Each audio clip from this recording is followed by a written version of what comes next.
જળાશયોમાં થયેલી પાણીની ભરપૂર આવક વિશે ધોધમાર વરસાદના પગલે ઉત્તર ગુજરાત સહિત મધ્ય ગુજરાતના જળાશયોમાં પાણીની ભરપૂર આવક નોંધાઈ રહી છે। ઉત્તર ગુજરાતના ડેમની વાત કરીએ તો બનાસકાંઠાના મુક્તેશ્વર ડેમમાં નવા નીરની આવક થતાં ખુશીની લહેર ફરી વળી છે।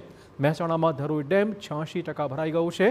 આ તરફ ગાંધીનગરના સંત સરોવર ડેમના 21 દરવાજા ખોલવા પડ્યા છે અને 28 ગામોને એલર્ટ પર મૂકી દેવાયા છે। અરવલ્લીની વાત કરીએ જ્યાં મેશ્વો ડેમ 91%થી વધુ ભરાઈ ગયો છે। વાત કરીએ મધ્ય ગુજરાતના જળાશયોની તો ગુજરાતની જીવાદોરી સમાન નર્મદા ડેમ 82% ભરાયો છે। કરજણ ડેમમાં પણ પાણીની પુષ્કળ આવક થઈ ગઈ છે। આથી ડેમના દરવાજા ખોલવામાં આવ્યા છે। બીજી બાજુ મહીસાગરનો વણાકબોરી ડેમ છલકાયો છે, જેના પગલે નીચાણવાળા વિસ્તારોમાં એલર્ટ આપી દેવાયું છે। મહીસાગર જિલ્લાના કડાણા ડેમની વાત કરીએ જ્યાં જળસપાટી 415.11 ફૂટ પર પહોંચી ગઈ છે, જેના પગલે તંત્ર એલર્ટ બની ગયું છે।